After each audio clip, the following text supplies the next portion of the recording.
Hello everyone, welcome back to online study on. आज के इस वीडियो में हम लेकर आए हैं स्थानीय पवन। और आपको पता है कि पिछली बार एग्जाम्स में क्वेश्चंस पूछे गए थे स्थानीय पवन से संबंधित। तो इस वीडियो को एंड तक देखिएगा और जो भी इंपॉर्टेंट क्वेश्चंस है, जो भी एक्सपेक्टेड क्वेश्चंस है, मैंने इसमें इंक्लूड कर दिया। और आपने अगर इस टॉपिक को अच्छी तरीके से पढ़ा है तो इस वीडियो को एंड तक देख करके सेट लगाइए और खुद से कोशिश कीजिए कि कितना आप सही कर पाते हैं। तो चलिए इस वीडियो को शुरू करते हैं। आज हम लोग का टॉपिक ख़त्म होता है।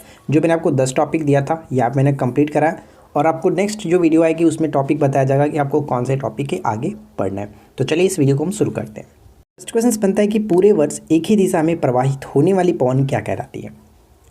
पूरे वर्ष एक ही दिशा में प्रवाहित होने वाली जो पवन होती है उसे हम लोग सनातनी पवन के नाम से जानते हैं। ऑप्शन हम बी को टिक करेंगे। सेकेंड क्वेश्चन की व्यापारी पवनें कहाँ से चलती हैं। व्यापारिक जो पवनें होती है वो कहाँ से चलती हैं।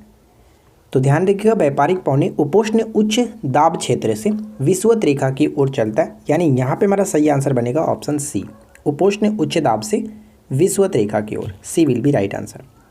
दहाड़ता चालीसा क्या है। दहाड़ता चालीसा क्या है।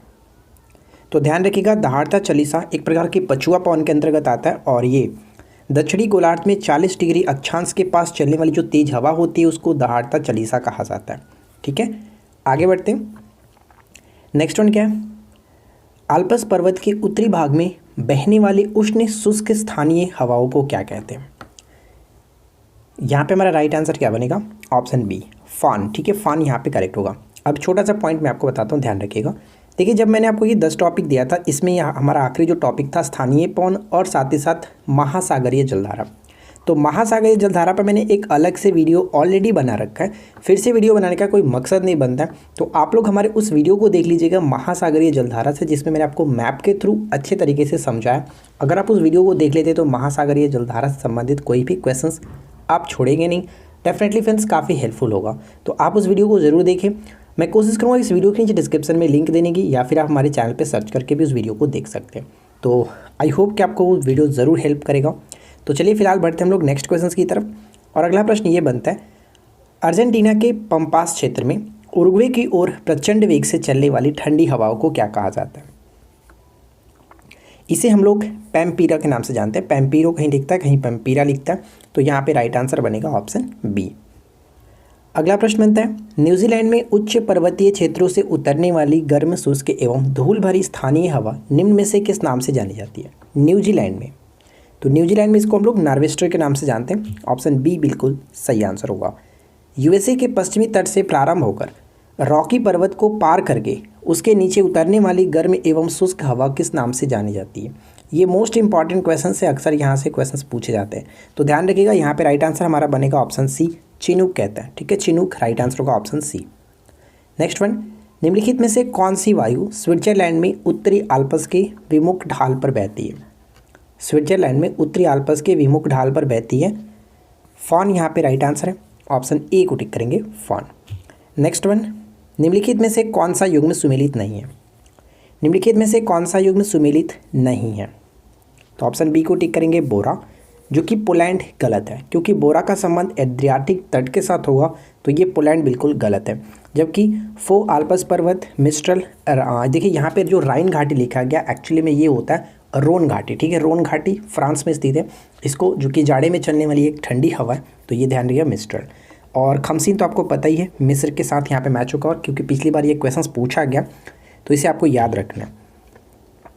अगला प्रश्न ये बनता है, निम्नलिखित में से कौन सुमेलित नहीं है। निम्नलिखित में से कौन सुमेलित नहीं है, क्या होगा राइट आंसर।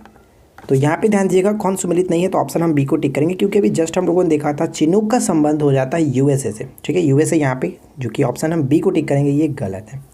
फ्रेंड्स, अगर आपको ये वीडियो पसंद आए तो प्लीज़ मैं आपसे छोटी सी रिक्वेस्ट करूँगा कि वीडियो को लाइक करिए, दोस्तों के साथ शेयर करिए और साथ ही साथ चैनल को सब्सक्राइब करके नोटिफिकेशन बेल आइकन को ऑन करिए, क्योंकि हम सिर्फ और सिर्फ आपसे बस यही चाहते हैं कि आप हमारे साथ जुड़े रहें, सब्सक्राइब करके रखें, नोटिफिकेशन बेल आइकन को ऑन रखें।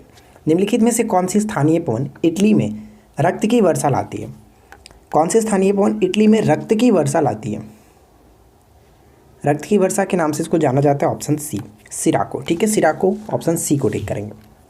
अगला पॉइंट्स, निम्नलिखित में से कौन से स्थानीय पवन हिमभक्षी के नाम से जाना जाता है। हिमभक्षी के नाम से जाना जाता है। Option E, Chinook. ठीक है, चिनूक यहाँ पे राइट आंसर होगा। निम्नलिखित में से कौन से स्थानीय पवन को डॉक्टर वायु यानी कि डॉक्टर हवा के नाम से भी जाना जाता है?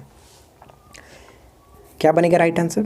सी को टिक करेंगे, हरमट्टन। ध्यान रखिएगा, हरमट्टन जो है वो सहारा मरुस्थल से दक्षिण पश्चिम की ओर यानी दक्षिण पश्चिम की दिशा में चलने वाली एक गर्म तथा शुष्क हवा है और ये गिनी के तट पर इस हवा को डॉक्टर वायु के नाम से जाना जाता है, डॉक्टर हवा के नाम से जाना जाता है। ठीक है, गिनी के तट की ओर बहती है।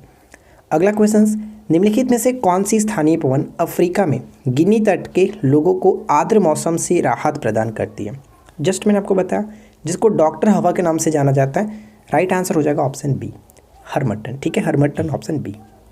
रॉकी पर्वत के पूर्वी ढाल पर उतरने वाली हवा को संयुक्त राज्य अमेरिका और कनाडा में क्या कहा जाता है? रॉकी पर्वत के पूर्वी ढालों पर उतरने वाली हवा को यूएसए और कनाडा में किस नाम से जाना जाता है? चिनूक के नाम से जानते हैं। ठीक है, चिनूक, यहाँ पे बी बिल्कुल सही आंसर है। अगला प्रश्न देखिए, निम्नलिखित में से कौन सी स्थानीय पवन मध्य यूरोप के पर्वतीय क्षेत्र से यूगोस्लाविया के एड्रियाटिक तट की ओर प्रवाहित होती है? तो ऊपर हम लोगों ने देखा था जो बोरा लिखा गया था पोलैंड के साथ मैच, वो गलत था, तो यहाँ पे बोरा आपका बिल्कुल सही आंसर है। पोलैंड ना होकर के यहाँ पे बोरा होगा। ठीक है, पोलैंड वहाँ पे मैच गलत किया गया था, तो इसे याद रखिएगा, बोरा का संबंध एड्रियाटिक तट से होगा। राइट, चलिए आगे बढ़ते हैं। नेक्स्ट वन है कि सहारा रेगिस्तान में शुष्क पवन हरमट्टन उड़ती है।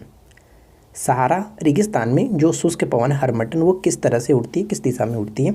तो मैंने आपको बताया जस्ट अभी कि ये दक्षिण पश्चिम दिशा में बहती हुई गिनी के तट पर पहुंचता है, तो दक्षिण पश्चिम की ओर। यहाँ पे राइट आंसर आपका बनेगा ऑप्शन सी को टिक करेंगे, दक्षिण पश्चिम की ओर गिनी तट पर पहुंचती है, जहाँ पे इसको डॉक्टर हवा के नाम से जाना जाता है।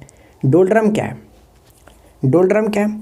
डोलड्रम को कभी कभी पेपर में आपको शांत पेटी के नाम से देखने को मिलेगा। ध्यान रखिए, कंफ्यूज नहीं होना है। भूमध्य रेखा मैं आपको बताता हूँ, डोलड्रम जो होता है भूमध्य रेखा के दोनों ओर 10 डिग्री अक्षांशों तक निम्न वायु दाब की पेटी होती है और यहाँ पे जो हवा होता है, जो वायु होता है, पवनें जो होती हैं वो काफ़ी शांत होती है, इसलिए इसको शांत पेटी के नाम से जाना जाता है या फिर इसको डोलड्रम कहा जाता है। राइट, ये ध्यान रखिएगा। तो मैंने आपको क्या बताया अभी जस्ट बताया कि ये उष्णकटिबंधीय पवन पेटी होता है। राइट आंसर हो जाएगा ऑप्शन ए, क्योंकि ये 10 डिग्री के अक्षांश के आसपास मिलता है, तो ये आपको याद रखना है, ऑप्शन ए बिल्कुल सही आंसर है। मौसम से संबंधित सभी घटनाएं वायुमंडल के किस परत में घटित होते हैं? तो वायुमंडल की सभी जो घटनाएं होती हैं, मौसम संबंधी जितनी भी घटनाएं होती हैं वो क्षोभ मंडल में होता है और पृथ्वी की सबसे ये निचला मंडल होता है क्षोभ मंडल, तो ध्यान रखिएगा। चलिए आगे बढ़ते हैं। नेक्स्ट क्वेश्चन है, गरजता चालीसा प्रचंड पचासा किस पवन का नाम है? तो चालीसा, पचासा और साठा जो आता है ये पछुआ पवन का नाम है, यहाँ पे सी को टिक करेंगे। नेक्स्ट वन, पछुआ पवन का विकास किन अक्षांशों के बीच होता है? पछुआ पवन का जो विकास होता है वो किन अक्षांशों के मध्य होता है, किन अक्षांशों के बीच होता है? 40 डिग्री से 65 डिग्री दक्षिणी अक्षांश के बीच। राइट आंसर बनेगा ऑप्शन बी। ध्यान रखिएगा, हो सकता है पेपर में आपको ये भी देखने को मिले 40 डिग्री से 65 डिग्री उत्तरी अक्षांश के बीच, लेकिन ध्यान रखना यहाँ पे राइट आंसर आपका बनेगा दक्षिणी अक्षांश के बीच। ठीक है, चलिए नेक्स्ट क्वेश्चन है, सिराको निम्न में से किस देश या फिर किन देशों में बहने वाली हवा है? सिराको का संबंध हो जाता है लीबिया से, इटली से, तो यहाँ पे हमारा सही आंसर फिलहाल बनेगा ऑप्शन ई, एक से अधिक। ठीक है, एक से अधिक ऑप्शन हम ई को टिक करेंगे। अगला पॉइंट्स, ब्लैक रोलर किस देश में चलने वाली गर्म हवा है? ब्लैक रोलर किस देश में चलने वाली गर्म हवा है? तो यहाँ पे हमारा सही आंसर क्या होना, जो ब्लैक रोलर है वो यूएसए यानी संयुक्त राज्य अमेरिका बिल्कुल सही आंसर होगा। कोयम्बैग किस देश में चलने वाली गर्म हवा है? कोयम्बैग किस देश में चलने वाली गर्म हवा है? Right answer option D, Indonesia. ठीक है, इंडोनेशिया को टिक करेंगे, इसे आपको याद रखना है। और आज के इस वीडियो का आखिरी प्रश्न है, ब्रिक फील्डर किस देश में चलने वाली गर्म हवा है? ब्रिक फील्डर किस देश में चलने वाली गर्म हवा है? Option A will be correct answer, Australia. ठीक है, ऑस्ट्रेलिया। तो यहाँ पे मैंने 25 MCQ डिस्कस किया और आशा करता हूँ कि आप लोग को ये वीडियो पसंद आएगा। काफ़ी छोटा सा सिंपल सा टॉपिक था, लेकिन बहुत इंपॉर्टेंट टॉपिक है, क्योंकि पेपर में आपका ये सिलेबस के अकॉर्डिंग पिछली बार क्वेश्चंस पूछे गए, तो मेरा फ़र्ज़ बनता है कि हर वो टॉपिक को इम्पॉर्टेंस देते हुए आपके साथ डिस्कस करना, जो कि एग्ज़ाम्स के लिए इम्पॉर्टेंट है। तो फिलहाल बस आज की इस वीडियो में इतना ही। आशा करते हैं कि आप लोग इस वीडियो को लाइक कर चुके होंगे। चैनल को सब्सक्राइब नहीं किया तो सब्सक्राइब करके नोटिफिकेशन बेल आइकन को ज़रूर ऑन रखिए, ताकि आपको रोज़ाना इसी तरह की कंटेंट मिलती रहे।